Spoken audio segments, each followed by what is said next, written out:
Hello everyone, this is Parvez sir. Welcome back to our YouTube channel accountancy with Parvez sir. तो आज class 12 commerce में हमारी जो theory की क्लास है, और इस थ्योरी क्लास में हम जो चैप्टर पढ़ रहे हैं कई दिनों से, वो है डिसोल्यूशन ऑफ पार्टनरशिप फर्म।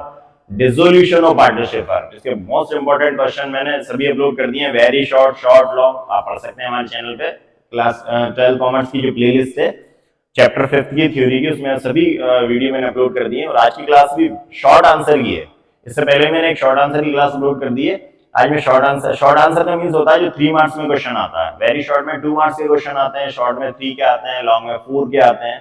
तो हम जो बात कर रहे हैं आज शॉर्ट आंसर की कर रहे हैं। जल्दी से जुड़ जाइए आप अकाउंटेंसी विद परवेज सर हमारे यूट्यूब चैनल से। सब्सक्राइब ना किया हो तो जल्दी सब्सक्राइब कर ले और पढ़ना चालू कर दे। एग्जाम आने वाले हैं, एग्जाम बहुत नजदीक है, पढ़ाई स्टार्ट कर दीजिए। चलिए, तो आज की जो क्लास है हमारी चैप्टर 5 है, पार्टनरशिप का चैप्टर 5, पार्टनरशिप थ्योरी का dissolution of partnership firm. Partnership firm का डिसोल्यूशन कैसे होता है, ये कई सारे क्वेश्चंस में हम पढ़ चुके हैं। चलिए, तो आज का क्वेश्चन हम पढ़ते हैं। बहुत इंपॉर्टेंट क्वेश्चन है। सभी क्वेश्चन सिलेक्टेड क्वेश्चन है जो बार बार एग्जाम में पूछे जाने वाले हैं। अगर आपसे कोई कहेगा इंपॉर्टेंट क्वेश्चन कौन कौन से हैं, तो मेरे सभी वीडियोस आप देख लीजिए। सिलेक्टेड क्वेश्चन है, बिल्कुल सिलेक्ट किए हुए क्वेश्चन है। ऐसा कोई क्वेश्चन नहीं है जो एग्जाम में आए ना, ऐसा कोई क्वेश्चन नहीं है जो हमारे काम का ना हो। सभी सिलेक्टेड क्वेश्चन है। आप सभी क्वेश्चन को एक एक बार अच्छे से देख लें, उसको माइंड में सेट कर लें, उसका कंसेप्ट समझ लें, आप बहुत अच्छे से लिख पाएंगे। रटने की बिल्कुल जरूरत नहीं पड़ेगी। चलिए, तो आज का क्वेश्चन स्टार्ट करते हैं। सबसे पहले क्वेश्चन को पढ़ लेते हैं। Right the causes of dissolution of partnership. Partnership के डिसोल्यूशन के क्या कारण है? पार्टनरशिप का डिसोल्यूशन के क्या रीजन होते हैं? क्या क्यों पार्टनरशिप का डिसोल्यूशन होता है? क्या ऐसे कौन कौन से कारण है, ऐसे कौन कौन से कोजेज हैं, कौन कौन से रीजन है कि जिससे पार्टनरशिप फर्म डिसोल्व हो जाती है, पार्टनरशिप खत्म हो जाती है? ऐसे कौन कौन से जो जितने भी कारण है वो इसमें मैंने दिए हैं आपको। 4 पॉइंट है, सिंपल से पॉइंट है, आपको बहुत जल्दी आसानी से याद हो जाएंगे। 2-3 बार अगर आपने वीडियो देखी तो आपको बहुत अच्छे से याद हो जाएंगे। चलिए करते हैं स्टार्ट। तो the causes of dissolution, the causes of dissolution of partnership R S follow. Partnership का कैसे डिसोल्यूशन हो जाता है, कैसे पार्टनरशिप डिसोल्व होती है, उसके क्या क्या रीजन होते हैं देखिए। सबसे पहली बात है, if the partnership was formed for a specific period and that period has been expired। देखिए, पार्टनरशिप जब भी स्टार्ट होती है तो पार्टनर्स लोग ये म्यूचुअल एग्रीमेंट कर लेते हैं कि किन चीजों के लिए हम पार्टनरशिप स्टार्ट कर रहे हैं, या कुछ पार्टनर ये डिसाइड कर लेते हैं कि हम इतने टाइम तक बिजनेस करेंगे। बहुत सारी पार्टनरशिप में ऐसा होता है, कई सारे पार्टनर से डिसाइड कर लेते हैं कि हम सिर्फ 10 साल तक ही बिजनेस करेंगे, 15 साल तक ही बिजनेस करेंगे, 20 साल तक ही बिजनेस करेंगे।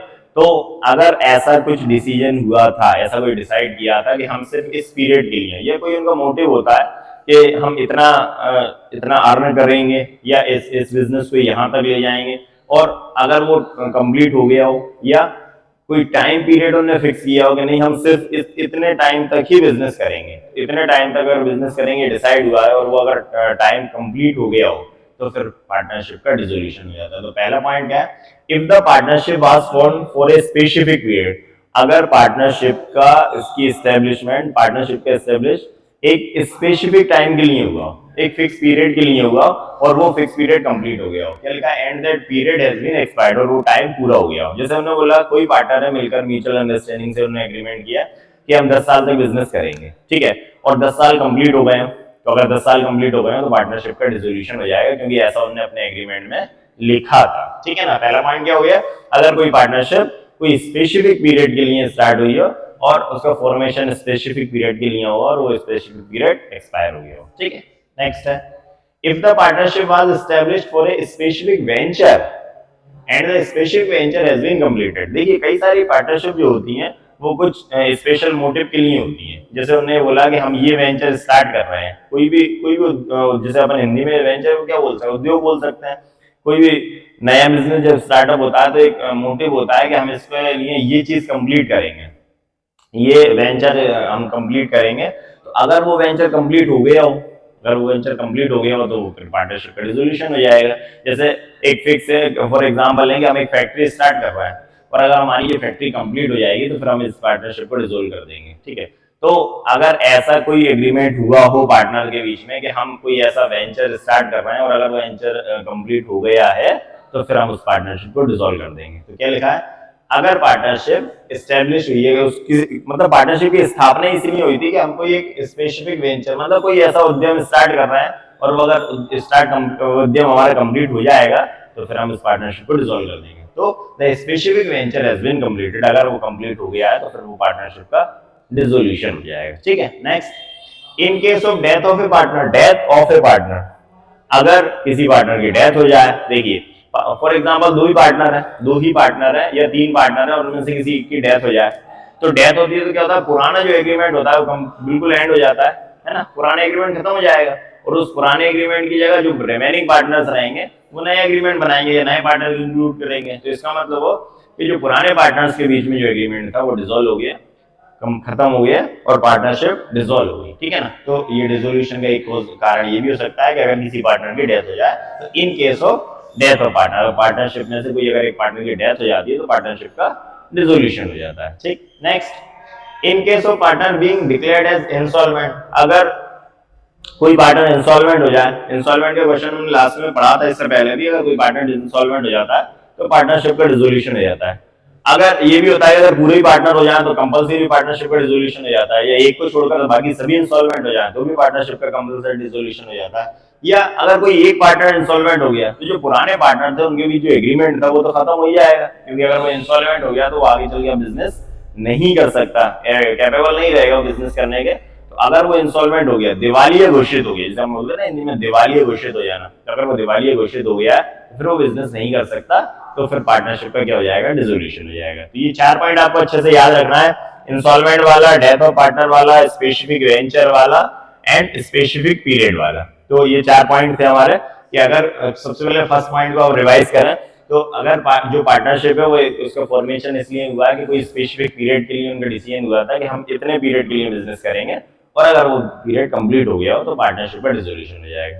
सेकंड पॉइंट ये था कि अगर कोई पार्टनरशिप की जो एस्टेब्लिशमेंट हुआ है, पार्टनरशिप पे एस्टेब्लिश हुई है किसी स्पेशल वेंचर के लिए और वो वेंचर कंप्लीट हो गया हो तो भी पार्टनरशिप का डिसोल्यूशन हो जाएगा।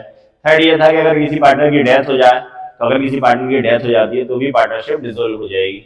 नेक्स्ट, इंसॉल्वेंट वाला मैटर है, अगर कोई पार्टनर इंसॉल्वेंट हो जाता है तो फिर पार्टनरशिप जो है वो इंसॉल्वेंट की वजह से डिसॉल्व हो जाएगी। तो ये 4 पॉइंट पढ़ रहे थे हम, कॉजेस पढ़ रहे थे, पार्टनरशिप के डिसोल्यूशन के क्या क्या कारण होते हैं, क्या क्या रीजन होते हैं, ये पढ़ रहे थे। बहुत अच्छा क्वेश्चन है, इसके चारों पॉइंट आप बहुत अच्छे से देख लेना, 3 या 4 बार वीडियो अगर आप देखेंगे तो बहुत अच्छे से याद हो जाएगा। कंसेप्ट आप दिमाग में रखें, कंसेप्ट अगर आप दिमाग में रखेंगे, माइंड में आप कंसेप्ट को सेट कर लें, अगर आपके कंसेप्ट सेट हो गया तो एग्जाम में आपको बहुत इजी रहेगा लिखना, याद ही हो जाएगा। मतलब अगर आप 2 या 3 बार इस वीडियो को देखते हैं तो आप पॉइंट याद कर लीजिए, specific period, specific venture, death of partner, insolvency. तो ये अगर आपने ये चीज याद दिमाग में रख ली कि हाँ इसको अगर हमें याद आ गया एग्जाम में तो हम उसका आंसर लिख आएंगे। ठीक है, ऐसे वीडियो के लिए देखते रहिए आप अकाउंटेंसी विद प्रवेश सर यूट्यूब चैनल हमारा। नए नए जुड़े हो तो जल्दी सब्सक्राइब कर लें, अपने सभी फ्रेंड्स में शेयर कर दें अकाउंटेंसी विद प्रवेश सर यूट्यूब से।